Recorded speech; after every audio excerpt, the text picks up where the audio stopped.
Good morning, everyone. Happy Wednesday. Yesterday was the first day of mandatory minicamp, and Shedeur continues to look like QB1 in Cleveland. You hear the people say, well, it's not important.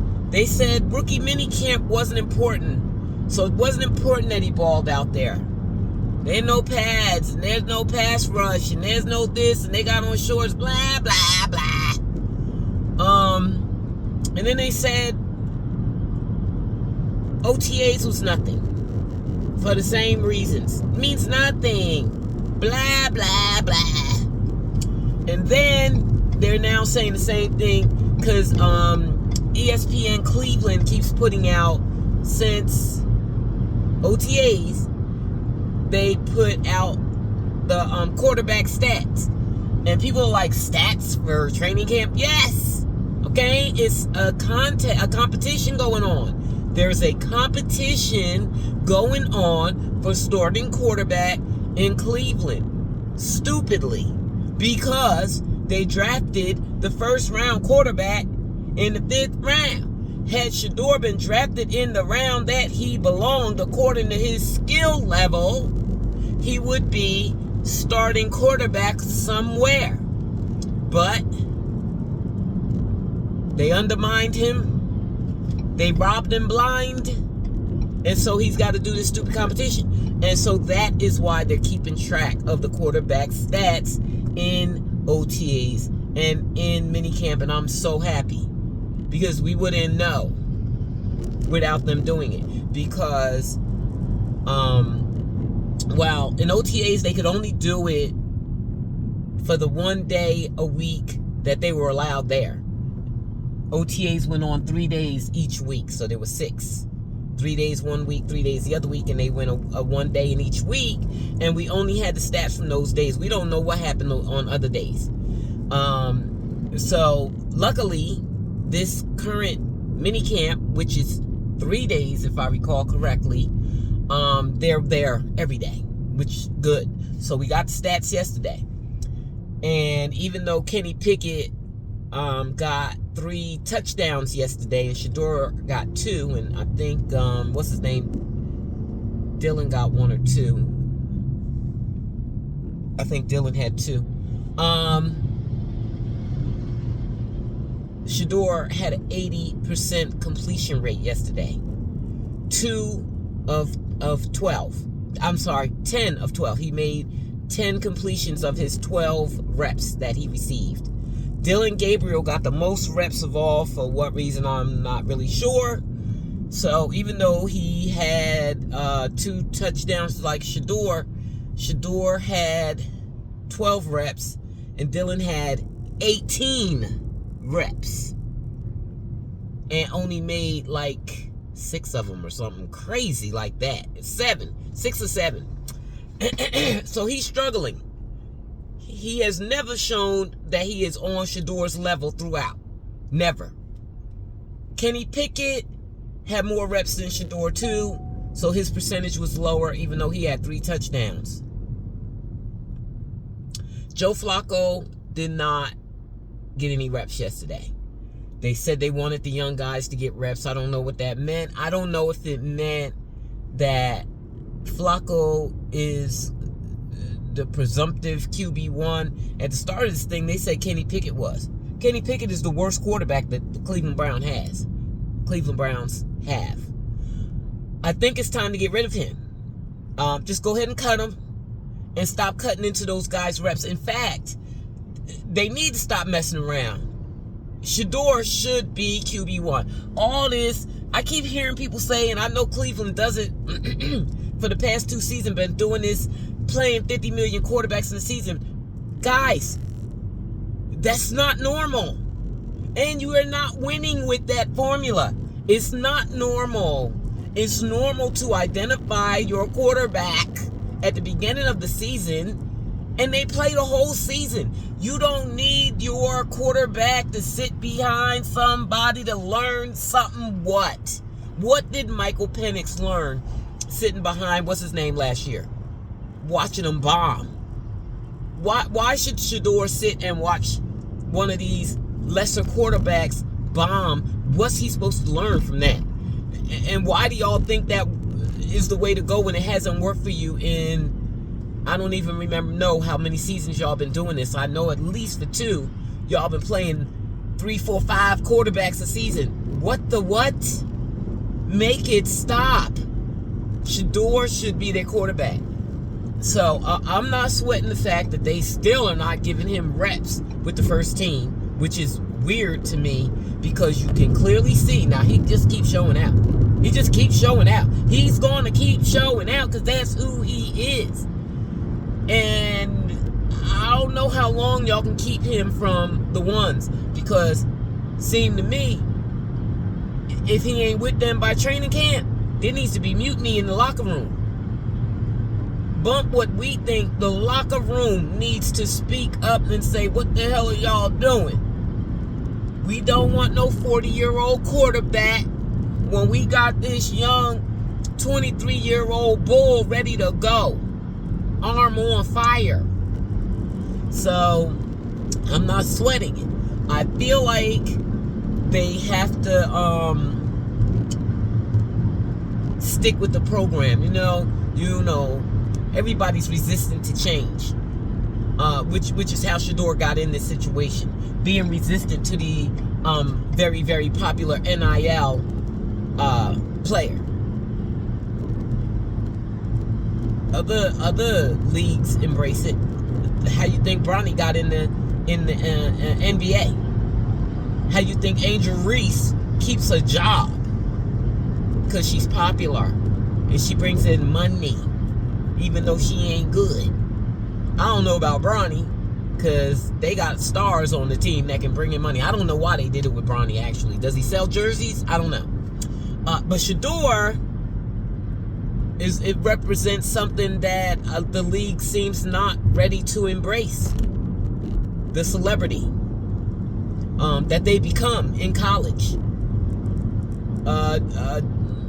Jaden Daniels had the potential to be that, but like Caitlin Clark, they don't have the personality for it. I don't even think Shedeur does. Something about Shedeur that people gravitate to. It may be because of the reality show, and people growing up with him are watching him grow up, and the boy was such an adorable child. Oh my God, and he's still adorable to me. You know, I'm auntie, so he's a baby to me, and I still talk baby talk when I talk about Shedeur. Moo moo moo in the baby quarterback. But I don't know what it is that makes some of them bigger stars than others. But he is, and they seem resistant to that. They seem resistant to these stars that's already making money, and him making more money out of the game than in it by a country mile. You had a problem with him having interview questions for you, because he added to you. He's bringing money to you. You ain't bringing no money to him. He's bringing money to the NFL, especially with this highway robbery contract they gave him. So that's why he was interviewing you. What are you going to do to change this culture? And they didn't like it. So that's why he's in this predicament. But they need to get used to it. But they're not used to it yet. They still sticking with the old things. And so even though it's odd, it's actually odd for Shedeur and Dylan Gabriel to be getting reps, because with the position where they were drafted, people drafted in those positions, 5th round, no reps. Maybe you get a rep or 2 every now and again. 3rd round, maybe you get 4 or 5 reps every now and again with the backups. So they drafted Dylan ahead of him for whatever reason. I don't know. I don't know what happened with Shedeur. Those people know behind the scenes. Stephen A., I don't know if he was lying, but he said he was told that owners actually said, don't take him. Now, they claiming that the owner of Cleveland said, take him, and the other guys didn't want him. I don't know. But Stephen A. said owners instructed their coaches and GMs not to take Shedeur. The whole plot. Ugh. So now that they've taken him and they took another quarterback before him and they hired 2 other quarterbacks before him, they got to do reps in accordance with how it's normally done, except he is getting reps. And he gets a lot of reps. They're making it work. He works with the backups all the time. But yesterday he did move up to the 2s. He was working with the second team yesterday, so that was a progression for him. And he continued to ball out. So I'm assuming if he doesn't get reps with the first team this week, I'm assuming it's because they got to totally eliminate somebody, and it's not Shedeur. So they're giving Dylan Gabriel all these reps. They have to, because he was drafted before Shedeur, and it gets to prove definitively whether he is or is not ready to play at the NFL level. I don't think they'll cut him, but he may be on the practice squad. They can't have all the... I don't know what you do, because he already has a contract, actually, so I don't even think they can put him on the practice squad, right? With the over $1 million a year contract, that practice squad players don't get that. They signed him. So I don't think he's going to the practice squad. I don't know what they're trying to do by giving him all these reps and he's failing. But that's what they're doing. They're giving him all these reps. But he's got to be eliminated from that starting quarterback competition by now. Kenny Pickett, I don't even know why they picked him. I already talked about this. Kevin Stefanski, somebody said he thinks he can bring out the best in Kenny Pickett. Okay. Okay. Well, he's not showing you that he's the best in training camp. In OTAs and mini camp. He haven't shown you that. So I guess you keep working with him, keep giving him reps, more reps than Shedeur. Keeping him with the first team. I don't know. I think he's gonna get cut. Him or Flacco. I don't know. I don't take for granted that Flacco's starting like some people do, and then others take for granted that Kenny. I don't know. One of them about to get cut, I think. Then I expect by training camp in the end of July, Shedeur better be with the ones. He better be with the ones.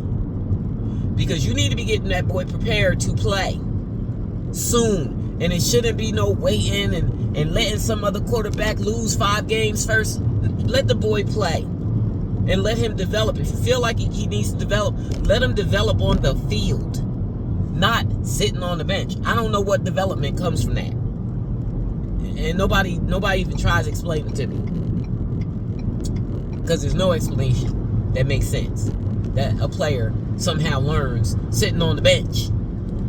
So he better be with the ones. He needs to be with the ones, because you're doing yourself and him a disservice. I've been speeding on cruise control. Doing yourself and him a disservice. You're not allowing him to get prepared to play. You're preparing guys that aren't good enough to play, and they showing you they're not good enough. You need to be looking at him, because maybe when he gets with the first team defense, I think he got reps with the first team defense yesterday. That's what somebody said.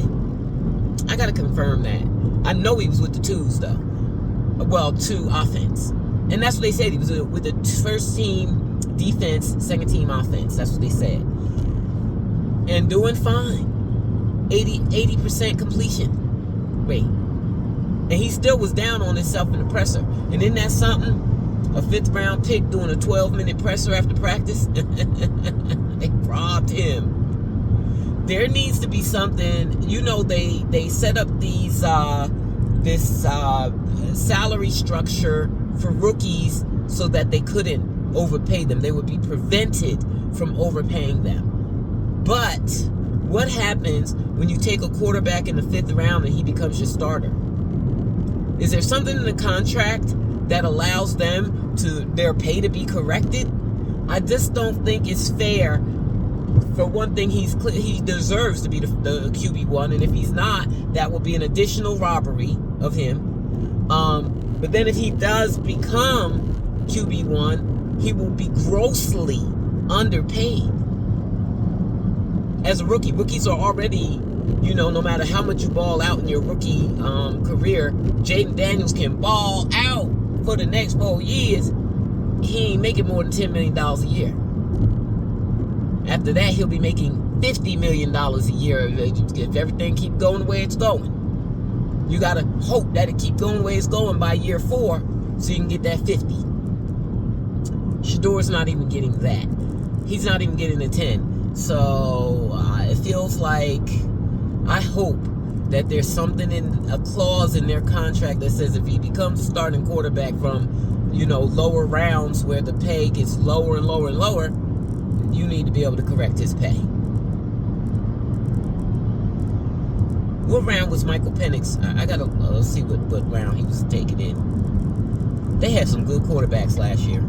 They had some good quarterbacks. Bo Nix, Michael Penix, Jaden Daniels.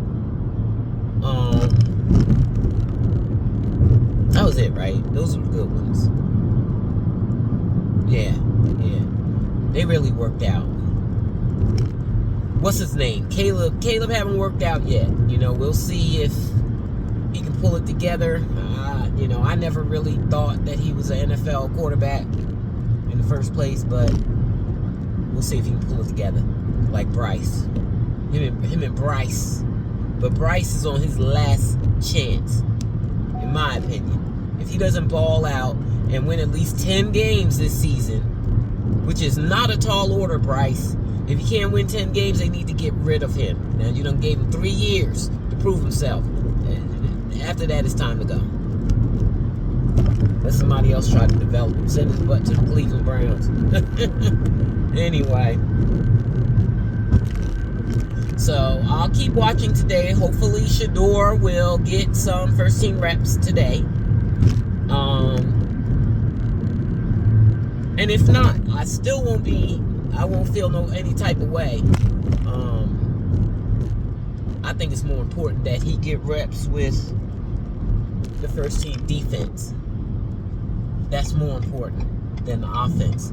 Because Shedeur gonna get the ball to anyone. As I always say, I could be the wide receiver and Shedeur gonna make me look like a superstar. He gonna get me that ball. If I can just run my butt down there, he gonna get it to me. So, we'll see what happens. But by training camp, this is the last time I'm going to say it, he needs to be identified. To me, it's QB1. But I'll be satisfied if they say QB2 because they got that weird thing where they like to try 50 quarterbacks for some odd reason. But to me, you should start with the best one. And that's Shedeur. That's it. That's all. Y'all have a good day. Mwah.